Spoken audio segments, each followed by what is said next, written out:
नमस्कार। आज हम एक ऐसे विषय पर बात करने वाले हैं जिसका नाम सुनते ही अक्सर हम थोड़ा असहज हो जाते हैं, मृत्यु।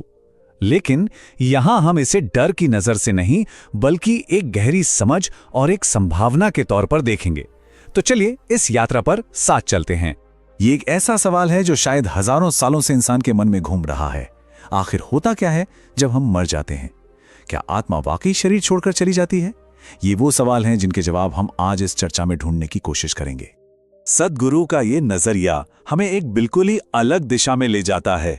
मतलब मृत्यु को एक दुखद अंत मानने की बजाय एक ऐसी प्रक्रिया के रूप में देखना जिसे समझा जा सकता है, जिसे जाना जा सकता है। ये एक अंत नहीं बल्कि एक तरह का रूपांतरण है। यौगिक विज्ञान के हिसाब से देखें तो मौत कोई एक पल में होने वाली घटना नहीं है। नहीं, ये तो एक बहुत ही व्यवस्थित प्रक्रिया है जिसमें चेतना धीरे धीरे परत दर परत शरीर से खुद को अलग करती है। और अगर हम ये समझ जाएं कि ये कैसे होता है तो शायद इस सबसे बड़े रहस्य से पर्दा उठ सकता है। तो ये होता कैसे है? देखिए, ये एक सिलसिलेवार प्रक्रिया है। सबसे पहले हमारा फिजिकल बॉडी यानी अन्नमय कोश वो निष्क्रिय होता है। उसके बाद जो जीवन ऊर्जा है, प्राण, वो शरीर से बाहर निकलना शुरू करती है। फिर हमारा मन और बुद्धि भी धीरे धीरे घुलने लगते हैं और आखिर में आत्मा पूरी तरह से मुक्त हो जाती है। तो ये प्राण है क्या असल में? आप इसे ऐसे समझ सकते हैं कि वो फंडामेंटल लाइफ फोर्स है जो हमें चलाती है। यौगिक विज्ञान कहता है कि किसी के लिए मौत का अनुभव कैसा होगा ये इस बात पर निर्भर करता है कि ये प्राण ऊर्जा शरीर को शांति से छोड़ती है या फिर उथल पुथल के साथ। ये जानना वाकई बहुत दिलचस्प है कि मौत का अनुभव हर किसी के लिए एक जैसा नहीं होता। जो लोग जागरूकता से खुद को समझकर जीते हैं उनके लिए ये एक पीसफुल ट्रांसफॉर्मेशन है। लेकिन दूसरी तरफ जो लोग अपनी पूरी जिंदगी डर, गुस्से और अधूरी इच्छाओं में निकाल देते हैं उनके लिए यही प्रक्रिया काफी हिंसक और उथल पुथल भरी हो सकती है। तो ठीक है, शरीर शांत हो गया, उसके बाद क्या? क्या सब कुछ वहीं खत्म हो जाता है? यौगिक परंपरा के अनुसार जवाब है नहीं। अस्तित्व एक बहुत ही सूक्ष्म रूप में तब भी बना रहता है। चलिए देखते हैं कि ये कैसे काम करता है। इसे समझने के लिए एक बहुत ही खूबसूरत मिसाल है।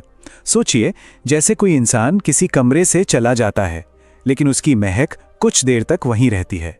बिल्कुल उसी तरह शरीर के जाने के बाद भी चेतना और उसके कर्मों के निशान फौरन गायब नहीं हो जाते। और पता है, यही वो वजह है कि हमारी परंपराओं में मृत्यु के बाद कुछ खास संस्कार किए जाते हैं। इन संस्कारों के पीछे एक गहरा एनर्जेटिक साइंस है। ये सिर्फ रीति रिवाज नहीं है। इन्हें इस तरह से डिजाइन किया गया है ताकि दिवंगत आत्मा को शांति से अपने अगले सफर पर जाने में मदद मिल सके। अब बात करते हैं उस सबसे बड़ी भावना की जो मौत से जुड़ी है, डर। आखिर ये डर आता कहां से है? ये स्रोत हमें इसकी जड़ तक ले जाता है और ये भी बताता है कि इससे पार कैसे पाया जा सकता है। ये बहुत ही गहरी बात है। डर हमेशा अज्ञानता से पैदा होता है। जब हम किसी चीज को पूरी तरह से समझ लेते हैं तो उसका डर अपने आप खत्म हो जाता है। मृत्यु के साथ भी सच कहूं तो कुछ ऐसा ही है। तो डर की असली जड़ क्या है? हमारी गलत पहचान। हमने ये मान लिया है कि हम बस ये शरीर हैं और ये मन है, और क्योंकि ये दोनों ही अस्थायी हैं तो इनके खत्म होने का डर हमें स्वाभाविक रूप से सताता है। तो इस डर से बाहर कैसे निकले? इसका भी एक रास्ता है। ध्यान और आत्मचिंतन जैसी प्रक्रियाएं हमें अपने अंदर की उस चेतना का अनुभव करने में मदद करती हैं जो इस शरीर और मन से कहीं परे है। और जब एक बार उस शाश्वत हिस्से से जुड़ाव हो जाता है तो शरीर के खत्म होने का डर वो अपने आप ही मिट जाता है।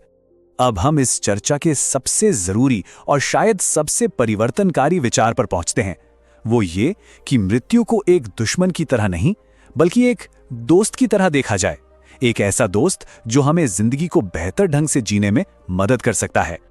ये गहरी सच्चाई है। जरा सोचिए, जब हम अनजाने में ही सही मौत से डरते हैं तो वो डर हमारे जीवन के हर फैसले पर असर डालता है। हम जोखिम लेने से डरते हैं, हम खुलकर जीने से डरते हैं। और ये बात इसे कितनी खूबसूरती से सामने रखती है। जब हम मौत की हकीकत को स्वीकार कर लेते हैं तभी हमें बिना किसी हिचकिचाहट के पूरी तरह से जीने की आज़ादी मिलती है। जब अंत का डर ही नहीं रहेगा तभी तो सफर का पूरा मजा लिया जा सकता है ना? तो सबसे जरूरी बात यह है कि मौत की जागरूकता हमें उदास या निराश करने के लिए नहीं है, बल्कि ये हमें हर पल को और ज्यादा गहराई से और ज्यादा खूबसूरती से जीने के लिए प्रेरित करती है। ये हमें याद दिलाती है कि हमारे पास जो भी समय है वो कितना कीमती है। और हम आपको इसी एक सवाल के साथ छोड़कर जा रहे हैं।